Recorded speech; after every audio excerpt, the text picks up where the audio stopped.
So today on Mood Swings, we're going to do something a little bit different. I have a couple guests today. So if you'll come with me, you'll see that I've got my entire family here to mood swing with. And we're going to get started. So first up is my sister, Megan. So hey, Megan. Hey, bro. This is a very familiar scene for you. That it is. Talk to me a little bit about just everything that you've learned since you've been here. When I moved here, I didn't know really what I was supposed to be doing with my life. I got here and kind of got immersed in the field and started to observe something that I knew very little about. And you're in speech pathology. You're a graduate student in speech pathology. That's right. Best field ever. You know, when you're trying to figure out what you want to do for your whole life, like it's an intimidating and a very daunting task. It is. Does it feel like you can kind of like make the wrong decision and do the wrong thing? But the thing is, you got to make a decision. You know, you can't just sit in the middle ground worrying about making the wrong decision, because the wrong decision will eventually lead you to the right decision, which makes that wrong decision not actually wrong. All I know is I want to help people, but that was all I knew. And then I found out I could help people communicate, and without communication we don't build relationships with people. There's a ton of power in words and what you can mean to people and how you can tell them what they mean to you. It's something that's strongly taken for granted in our world, you know? Yeah, I'm excited to, make a difference for them. You're gonna be good at that, Megan. You really are. I'm excited for you. Thanks, Johnny. Next up, I'm mood swinging with my other younger sister, Abby. Check it out. This is Abby. The tough thing about being an older brother and having to go away, I've missed a little bit of you growing up. My life. I just graduated high school. Did you know that? I'm going to be in a traveling stroke choir, and then I hope to move to Nashville in 2 years and get a job. Talk to me a little bit about what's changed between you and I since you've grown up. Yeah. I've moved away. I feel like we're closer now that we're not. Yeah, I mean, yeah. It's kind of true though, you know? Like far away. Now that we're pretty far away, I feel like now we're just like, oh, well, I mean, this is me. I don't know about you, but just kind of like, wow, I kind of miss my brother. Really? You know? Yeah. You miss me? Yeah. You never told me that before. Really?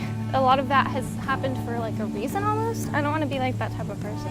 What, saying that things happen for a reason? Yeah. Why would you not want to say that you're always exactly where you're supposed to be and that everything is happening for a reason? But at the same time, like, the people that are homeless, like, were they meant to be there? Is that like where they're supposed to be, you know? That's a really good question. Is that something that bothers you? It does, because everyone is always just like, everything happens for a reason. Well, are people homeless for a reason? I mean, the world seems super balanced in some areas and it seems super unbalanced in other areas, and it's hard trying to find the moderation. It's a difficult thing. I think you learn a lot of hard lessons, and not necessarily hard lessons, but just really honest lessons, you know? I mean, humans are just prone to drop the ball on plenty of things. It's kind of something that we're honestly dropping the ball on, you know? Yeah. Thank you, Abby. Next up is my mother, Diane Wackler.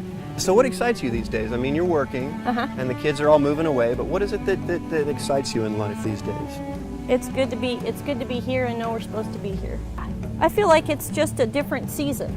You know, you have your years when you're a kid, and you have your years in between when you're not, you know, and then you have your young married years and young children years.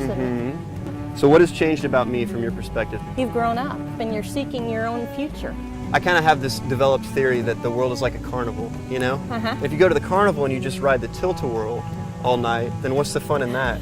You know what I mean? So you want to go to the carnival, you want to ride the tilt-a-whirl once or twice. Right. Then you want to go to the Texas Tornado and ride that, you know? You want to ride the zero gravity machine and the Ferris wheel even, because the Ferris wheel's a lot of fun. Right. One thing that's maybe a little bit intimidating to people is that you get asked the question, like, what do you want to do with your life? What you want to hear from me is the one thing I'm going to do, like my career path, and what I'm going to do to make money. But for me, I want to be able to tell people about all these different passions that I have that I'm chasing. I got to a point where so many people had asked me, what do I want to do with my life? And I realized I'm doing it. I feel like I'm in the middle of the dream. You know what I mean? You're doing it. The last person I'm mood swinging with today, Job of the Hut. John Wackler. Let's do this. So what's it like seeing your only son grow up and go into the world and start doing whatever he wants to do? Oh, well, you know, I'm proud of that. I just kind of wanted you to be a half-decent guy and be nice to people and have fun. Does enjoyment kind of change a lot as you get older? But to enjoy life as you get older, it's got to be different, right? There's a different sense of enjoyment as you get into your latter stages of your 6th decade. all the things you did in passion, you savor, when you were younger, you savor them now, because I still love doing the same things, right? Yeah. And there's a different aspect to the enjoyment. You feel like there's anything that's universally overwhelming for human beings in this day and age? It kind of helps us to wrap our heads around what God did and to realize that we didn't do what He did in terms of creation and just in terms of us having life that comes from Him. Even science and scientists will admit to you that they don't really know what life is. Well, to scientists, this is a big mistake. That's what they say. Our greatest family. It's a great framework within which people can thrive.